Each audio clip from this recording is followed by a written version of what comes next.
Vito Marquez, born in Parañaque, Philippines, is a prominent Filipino actor, dancer, and model, son of veteran actor Joey Marquez and actress Alma Marino. Vito, a popular dancer and performer, gained fame as a member of the Hashtags dance group on ABS-CBN show It's Showtime in 2017. He appeared in films and TV dramas. Vito Marquez, a renowned showbiz actor and comedian, studied tourism at Southville International School and colleges.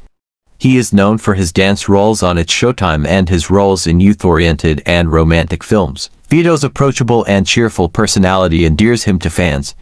Despite his fame, he remains grounded, often highlighting the importance of family and hard work in his public appearances. Tapusin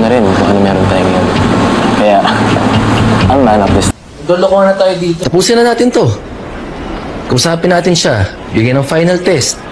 Pag pumasa siya, edi tatanggapin ko siya sa tropa. Kahit pangit siya. Fair, di ba? Sana ako. Bakit? Baka hindi po muna ako pumasok bukas. Sumasakit po kasi mga kasukasuhan ko tsaka pakiramdam ko po magkakantarang kayo. Talaga ho. Ako. Tapos may halong gin tulag. May ala ka bang dala dyan? Napaka-jologs mo naman.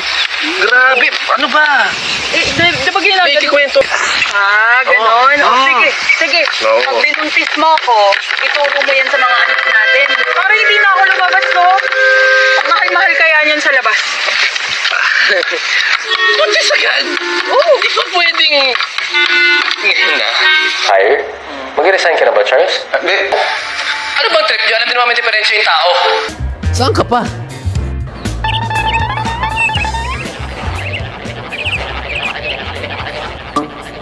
Kasi, naisip mo na ba kung anong course ang kukunin mo? Hindi ko nga alam eh. Birdie! Atomic number ng uranium. Binuo mo lahat yan. Anong words ang mamalaman?